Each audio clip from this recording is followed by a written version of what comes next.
for my weekly Feng Shui tip. This week, I'm on a workcation at beautiful Lake Tahoe. And just because you're traveling, there's no reason that you shouldn't set your space up for ultimate Feng Shui vibrancy. So I'm going to let you in a few of my traveling secrets. I heavily rely on the directions of the annual Feng Shui because they give you quick and dynamic results. Now, if you're staying in a place for less than 3 months, I wouldn't worry too much about the long-term Feng Shui. That's called 8 Mansion. We're going to shelve that for right now. In this case, I would recommend using solely the 2016 Fire Monkey favorable directions.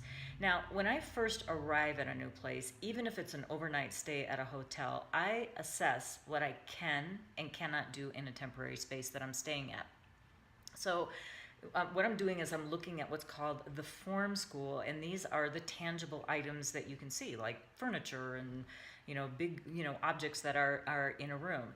And I always look in front of me, I look in back of me, and I also look side to side because I want to look to see if there's any sharp angles that might be protruding towards me if I'm going to be sitting in a place for a long time, or unusual architectural elements that might be impeding in good flow, if you will, that might have a negative impact on me while I'm staying in this space. And you don't want to forget about looking above. Now, I'm in Lake Tahoe, like I said, so it's a very chalet kind of architecture here, and I happen to be staying in an A-frame style home. But luckily, the ceilings are very high, so the pitch of the ceiling doesn't really bother me. But if I was they have a loft up here as well. If I was sleeping up in the loft, for example, that pitch may be too close down to my head and might cause fatigue and headaches. So the ceiling does have an interesting architectural element, though. It's a beautiful, large, wrought iron, very heavy chandelier.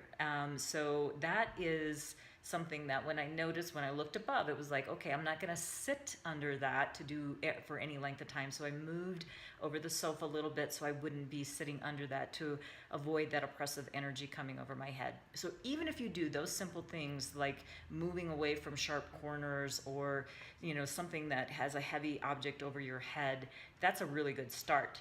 But if you want to take the Feng Shui to the next level, then let's find out what the most vibrant energies are located in the temporary space that you're staying in.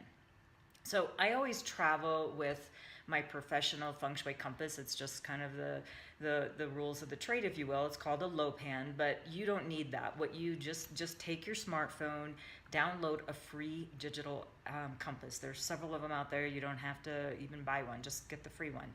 So step one, you stand in the middle of the perceived middle to you of the space that you're in. It could be a home, it could be apartment, it could be one room. You stand there and you face the street, if you will, the front of the building, which that's what we want you. The front of the building is where you want. And then you take that compass reading.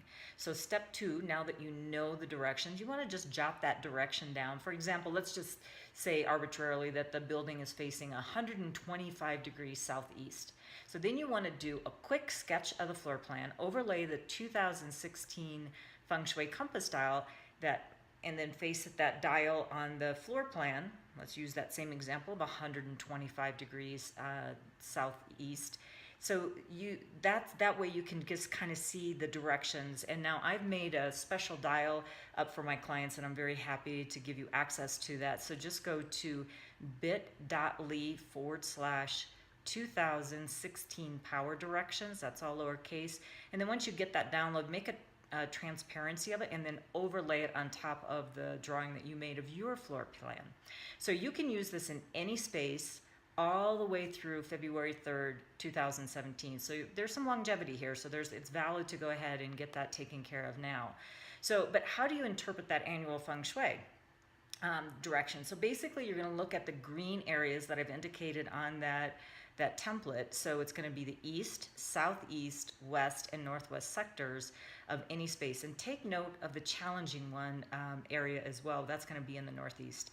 So with this information, you can determine what you can do within the space. So it's also good to know what the intention of why you're staying away from your home base. So I'm not here on vacation, I'm actually working. So the purpose of my trip was to finalize the 2017 Time Blazer Business Management System which means I needed a productive workstation. So I actually wanted two. One, where I'm recording right now, I'm standing, and so I took some books and boxes to elevate my computer, and now I have also angled my computer in a good feng shui direction for me. They're one of the good power directions for me, as well as there's a lovely sofa facing a fireplace. Great. I wanted to enjoy that as well while I'm working. So due to the limitations of the floor plan, I knew that the southeast had the best energy available for me, and so that's where I'm doing most of my work this week.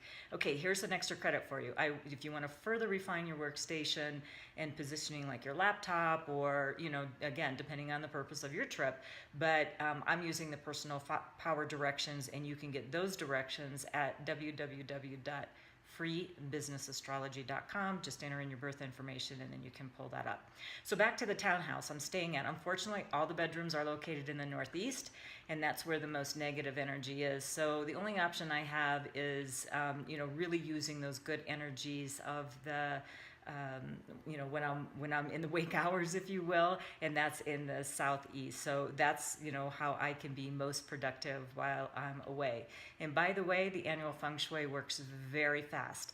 I've had 2 unforeseen prospects contact me since I've been in this townhouse, and it's because I'm using the most vibrant areas of the space, of course. Is that a coincidence? I don't think so. So anyway, that's it for today. Thanks for taking a pause out of your busy day to listen. Tune in next week for another exciting episode on Illuminating Feng Shui. And until next week, may good chi follow.